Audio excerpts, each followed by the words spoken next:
Braves Today, bravestoday.com, all brought to you by Active Wealth Management. Go to annuity360.net for your free book that Ford is going to provide to you. Just enter your information and make it happen. We're on a roll now where we're letting everybody play GM, and what we're going to do is add players in this offseason to help the Braves out. On the last one, we talked about Ohtani as well as Anderson coming to the Braves. Is that feasible? I'm going to throw another name out to you that has been in the news as of late, and it is a hot name, and I really like this name that got thrown out in our chat, and that is Trevor Bauer, who has been in the headlines for not the best of reasons, but it seems to be making amends of himself as of late. Yeah, okay, so Trevor Bauer to the Atlanta Braves. There's obviously pros and cons with this. Let's start with the cons and to kind of acknowledge the elephant in the room. There are a lot of MLB fans who are not a fan of Trevor Bauer for off of the field reasons. He has been accused of multiple instances of, I'm just going to go with impropriety. I don't want to get into a ton of details on this. Some of them have been litigated in court. He has won those cases. Other ones have still not been addressed by courts. He has not been charged formally with any crime, but he was suspended. He was suspended by the Braves. I'm sorry, he was suspended by MLB. Yeah. Spent the last season in Japan. So up front, some of that stuff out of the way. Now, the other side of that is I believe he won the Cy Young in 2020. He calls it a Mickey Mouse Cy Young because it was the shortened season, but 5-4, 1.73 ERA. I know he did well, was pitching well for the Dodgers before the suspension, pitched well in Japan this year. He did. I believe he had an ERA under 3, struck out 9 batters per 9 innings, pitched 150 something innings over there, walked like 2 guys per 9 innings, like really good season in Japan. Keeps himself in very good physical condition, probably has a good, a more years left in his frame than a lot of pitchers of that age and of that mileage simply because of his devotion to pitching. I think that if something does the popular sentiment to change around Trevor Bauer, Atlanta would absolutely be open to something like that because, like the commenter said, it's probably not going to be an incredibly expensive deal given his off-the-field circumstances. He said it even better than that. He said that you could probably get him as cheap AF. You probably could get him incredibly cheap. Now, at the same time, we haven't seen Atlanta really make a big push for any sort of players that have controversy associated with them. They did notably stick with Marcell Ozuna after he had multiple arrests. One was a DUI, one was a domestic violence, which I believe was later settled, and he was not charged with domestic violence. They've stuck with him despite those 2 arrests, but they haven't really been eager or prolific to go out and get guys who have had legal trouble in the past. And again, I'm not saying Trevor Bauer is guilty or innocent or whatever.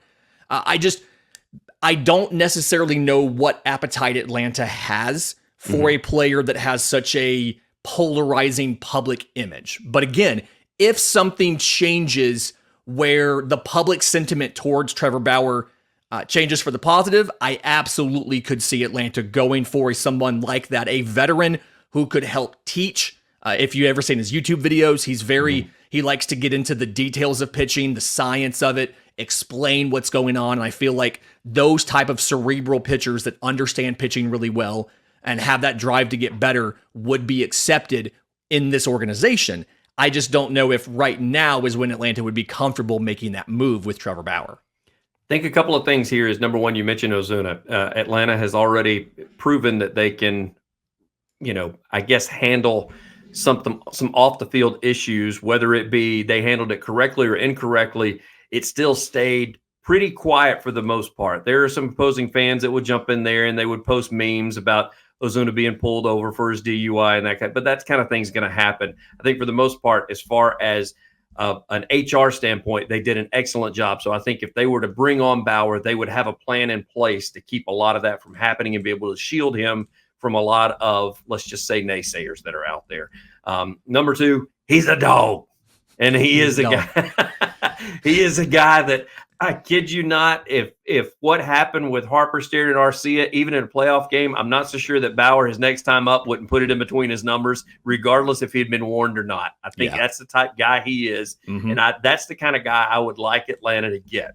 I do understand the negatives that come with it, but he is a guy that I think could definitely elevate the clubhouse a little bit as far as, hey, this is what we need to do. This is, and as you said, he's also a teacher. I mean, he's a nut of the game too. Like we talked about in the last show with Tim Anderson. I mean, guys like that have a cerebral part of the game I do like, especially when they've got the talent to go along with it. So I don't mind him. We'll get to our second one here momentarily, but it's all brought to you by Active Wealth Management.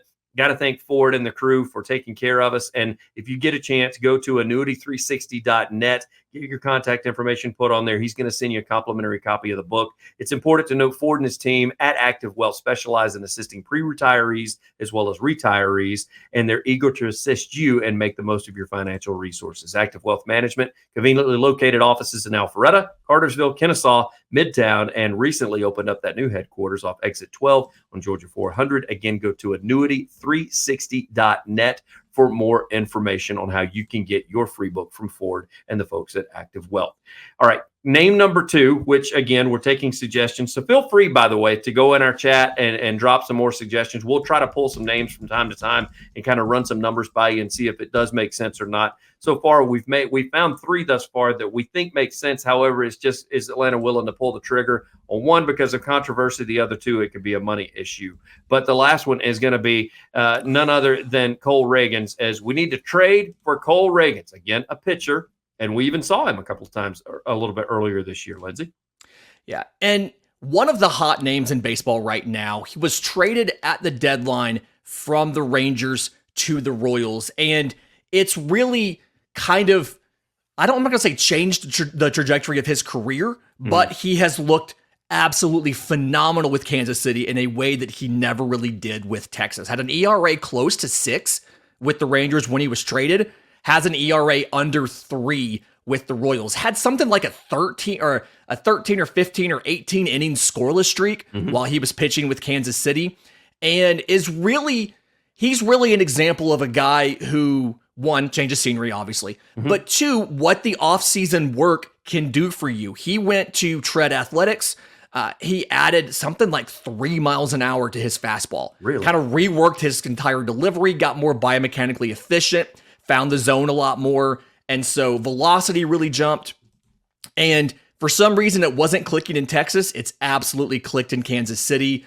The good news about Cole Ragans is none of the peripherals say that he's getting lucky in Kansas City. This is the changes that he made when he got there, being a little more willing to throw certain pitches over others and having a little more freedom to call his own game versus what Texas let him do, shows that he's a really good pitcher. The downside for Cole Ragans is he is still pre-arbitration. He does not reach arbitration until 2026, so you have minimum salaries for him for 24 and 25. Ultimately, you have 5 years of team control on Cole Ragans. And what that means is in trade, he's going to be very expensive. And so he portrays as a guy, if the Kansas City version of him is the true version of him, which he's probably somewhere in the middle, but I think he's closer to the Kansas City version than the Texas version. He portrays to be a very effective pitcher that could be that mid-rotation guy we've been talking about, that number 2, number 3. The issue is, like I said, he's going to be very expensive to trade for. You're probably going to have to give up a top tier controllable asset, and I mean something like a Vaughn Grissom, and possibly a pitcher like an AJ Smith-Shawver, somebody, probably multiple prominent prospects to get Cole Ragans out of Kansas City. The thing that scares me about him is, like you just said, change of scenery is great. This is Murphy done all over, in my opinion. However, he was with a much better team in Texas and was not succeeding. And then he goes to the Royals, who, let's just call it what they were this past year, not very good whatsoever. No. But that, I guess, you could turn that into a positive in the fact that he took a very not good team and he was able to put up some good numbers with a terrible team. So that kind of scares me, that you don't know what you're going to get. The good news is now you've seen the potential and you know what you have. Now, I go back to the bad, as you just said. You got to give up some good stuff. Now, we've talked about, Grissom possibly. Grissom just doesn't seem like he falls into a place with Atlanta that he can just succeed. So it looks like they may have to deal him. I don't know. It seems like the front office seems to be happy with him and they like him. So they're going to try to force that square peg into that round hole at some point. So in his post-game presser, or postseason presser, Alex Anthopoulos called Vaughn Grissom an infielder and said that they're trying to figure out the best way to get him into the lineup. It's probably going to be some utility stuff. I personally think they'll have him do some left field work in the offseason to try to see if he can fit in there. But if there ever was going to be a piece that you would trade, Vaughn Grissom to me feels like the piece because he does still have value to other organizations. And that's part of the reason why you didn't see Atlanta trying to convert him mid-season into an outfielder, because leaving him on the dirt allowed them to preserve some of the value, because it is more valuable defensively to be a good infielder versus a good outfielder. And so if there is a person to trade, Vaughn Grissom would be the person to trade. I just don't know if that's going to be enough or if it's going to end up working for Atlanta if they do.